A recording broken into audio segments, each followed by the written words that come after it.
بسم اللہ الرحمن الرحیم۔ السلام علیکم ورحمۃ اللہ وبرکاتہ۔ چھٹی تراویح۔ آج کا بیان 7ویں پارے کے ربوع سے 8ویں پارے کے نصف تک کی تلاوت پر مشتمل ہے، مبنی ہے۔ آج کے اس تلاوت میں اللہ رب العزت حضرت عیسیٰ علیہ السلام سے دریافت فرمائیں گے کہ میں نے تمہیں کس طریقے سے پیدا کیا اور پھر کیسے کیسے انعامات اور معجزے تمہیں عطا فرمائے، اور کیسی کیسی نعمتیں تم کو اور تمہاری ماں والدہ حضرت مریم علیہ السلام کو دی، اور کس طرح تم نے تمہاری قوم کو نوازا۔ تو تم جواب دو کہ کیا تم نے لوگوں کو کہا تھا کہ خدا کے علاوہ کسی اور کی عبادت کرے، کہ خدا کے علاوہ تم کو اور تمہاری ماں کو خدا بنا لے؟ تو حضرت عیسیٰ علیہ السلام جواب میں ارشاد فرمائیں گے جواباً کہ ہرگز نہیں، آپ تو دلوں کے مالک ہے اللہ، آپ تو دلوں کے بھید کو جانتے ہیں۔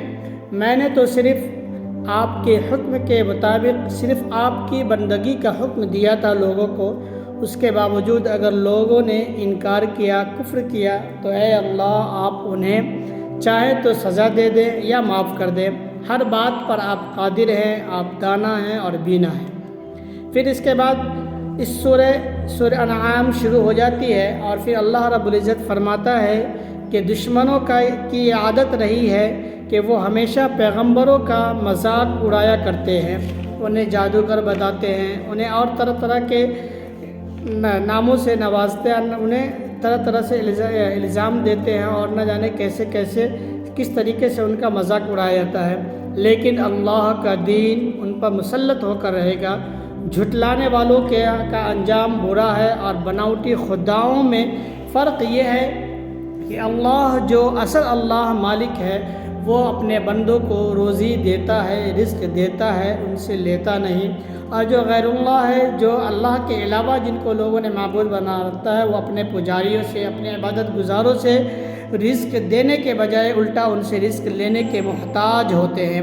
اللہ تعالیٰ حضور اکرم صلی اللہ علیہ وسلم سے ارشاد فرماتے ہیں کہ ان سے کہہ دو کہ فرماتے ہیں کہ کافروں، یعنی جو آپ کی بات نہیں مانتے ہیں، جو آپ سے روگردانی کرتے ہیں، ان کی روگردانی سے پریشان نہ ہو، بلکہ صبر کرے، اور صبر کرنے والوں کے ساتھ اللہ کی مدد ہوتی ہے، اللہ کی مدد آپ کو ضرور پہنچے گی۔ ارشاد باری تعالیٰ ہے کہ کسی کے اعمال کی جواب دہی دوسرے پہ نہیں ہوگی، بلکہ جس کے اعمال ہوں گے، اسی سے اس کے بارے میں پوچھا جائے گا، وہی اس کا جواب دہ ہوگا۔ اور جو لوگ کفر کرتے ہیں، جو لوگ اللہ ان کے رسولوں کے حکموں کو نہیں مانتے ہیں، ان کی باتوں کا انکار کرتے ہیں، تو ان کا انجام معلوم ہو جائے گا۔ جس دن اللہ حشر برپا کریں گے، قیامت آئے گی، اس دن صرف اور صرف اللہ کی بادشاہی ہوگی، مالک یوم الدین، اس دن کا مالک صرف اللہ ہوگا، وہ جو تمام چیزوں سے دانا ہے، باخبر ہے، ہر چیز کو جانتا ہے۔ پھر اس کے آگے اللہ رب العزت حضرت ابراہیم علیہ السلام کی معرفت، حق کے حاصل کرنے کے طریقے کو بیان کر کے ارشاد فرماتا ہے کہ اے اہل قریش، جس طرح آج اپنے پیغمبر کو جھٹلا رہے ہو، اسی طرح حضرت ابراہیم علیہ السلام کے قوم نے بھی ان کو انکار کیا تھا، اور ان کا انجام برا ہوا۔ ٹھیک اسی طریقے سے ان لوگوں کا بھی انجام برا ہوگا جو اپنے وقت کے نبی کو جھٹلاتے ہیں اور ان کو برا بھلا کہتے ہیں۔ اس شخص سے بڑا ظالم کون ہوگا جو اللہ پہ جھوٹ اور بہتان گھڑے، اور اس کی آیات کریمہ کے مقابلے میں سرکشی کرے اور اپنی منمانی زندگی گزارے۔ اللہ تعالیٰ قیامت کا وعدہ فرمایا ہے، وہ یقیناً آ کر رہے گا، اس میں کوئی شک نہیں، کہ ذرہ برابر کہیں کوئی شک کی گنجائش نہیں، اور یقیناً آنے والی ہے، یعنی قیامت کا دن آنے والا ہے۔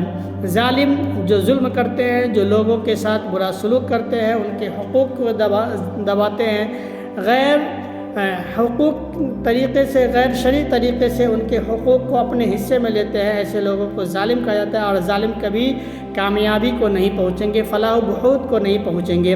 اللہ تعالیٰ حضور اکرم صلی اللہ علیہ وسلم کو ارشاد فرماتے ہیں کہ ایمان لانے والوں کو کہہ دو کہ منکرین، جو اللہ کی باتوں، اللہ کے رسول کی باتیں ہیں، جو آپ کی باتوں کا انکار کرنے والے ہیں، ان کو آپ کہہ دیجئے کہ اللہ کے سوا جن کو پکارتے ہو ان کو گالیاں نہ دو، یعنی ایسے لوگ جو اللہ کو چھوڑ کر غیر اللہ کی عبادت کرتے ہیں، تو جو لوگ اللہ کے علاوہ کو اپنا معبود بنا رکھتا ہے، ان کے معبودوں کو گالیاں یا ان کو برا بھلا نہ کہو۔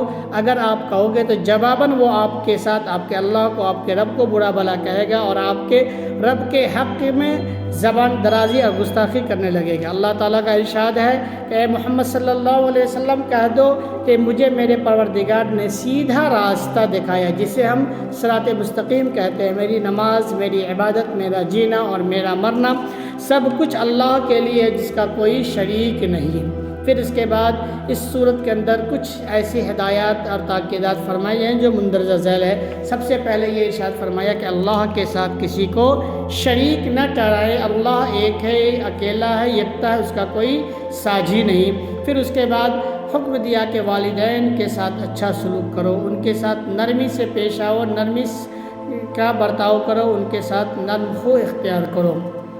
پھر اس کے بعد یہ حکم آیا کہ اپنی اولادوں کو رزق کی تنگی کی وجہ سے اسے قتل نہ کرو۔ بہت سارے لوگ ہوتے ہیں جو اپنی اولاد کو، آنے والی اولاد کو ان کے ماں کے شکم میں ہی مار دیتے ہیں یا ان کو کسی طریقے سے الگ کر دیتے ہیں۔ تو ایسے لوگوں کے لیے حکم ہے کہ رزق کی تنگی کی وجہ سے اپنی اولادوں کو نہ مارو۔ جو رب تمہیں رزق دے رہا ہے وہی رب تمہاری اولاد کو بھی رزق دے گا۔ پھر اس کے بعد اللہ تعالیٰ کا یہ حکم ہے کہ بے حیائی اور بے شرمی کی باتوں سے بھی دور رہو، ان کے قریب نہ جاؤ، کیونکہ بے حیائی اور بے شرمی کے قریب جانے کا مطلب ہے کہ ایک نہ ایک دن بڑے گناہ میں ہم ملوث ہو جائیں گے، مبتلا ہو جائیں گے۔ اس لیے ایسی چیزوں سے بھی دور رہنا چاہیے۔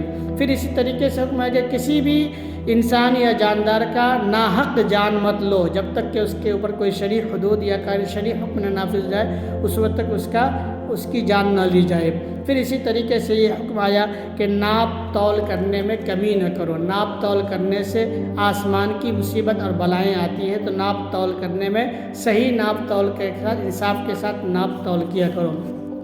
بات کرنے میں انصاف کی بات کرو، اگرچہ وہ بات آپ کے مخالف ہو یا آپ کے حق میں ہو، آپ کے پیرنٹس، آپ کے رشتہ دار، آپ کے فیملی کے حق میں ہو یا ان کے خلاف ہو۔ اگر بات سچ ہے تو حق بات اور سچ بات کہو، کسی کی اس میں کوئی رعایت نہ کی جائے، جو بات صحیح ہے اس کو سامنے پیش کیا، یعنی جھوٹی گواہی نہ دے۔ پھر اس کے بعد آیا کہ قول و قرار پورا کرو، یعنی اگر آپ نے کسی سے کوئی وعدہ کیا اس وعدے کو پورا کرو۔ بے شک اللہ رب العزت جو لوگ وعدہ پورا نہیں کرتے ہیں ان کے وعدوں کو سمجھتے ہیں، اور بے شک سزا دینے میں اللہ بہت تیز ہے، بہت جلدی کرتے ہیں۔ اور بہت سارے لوگوں کو اس کے وعدہ خلافی کی وجہ سے جب وہ توبہ کر لیتے تو ان کے گناہوں کو درگزر بھی کرتے ہیں، چونکہ ہمارا رب بڑا کریم اور رحم کرنے والا ہے۔ تو یہ آج کی اس تراویح میں اتنی ساری باتیں آئیں۔ اللہ رب العزت ہمیں اور آپ کو اس پر عمل کرنے کی توفیق عطا فرمائے، آمین۔ وآخر دعوانا الحمدللہ رب العالمین۔ السلام علیکم ورحمۃ اللہ۔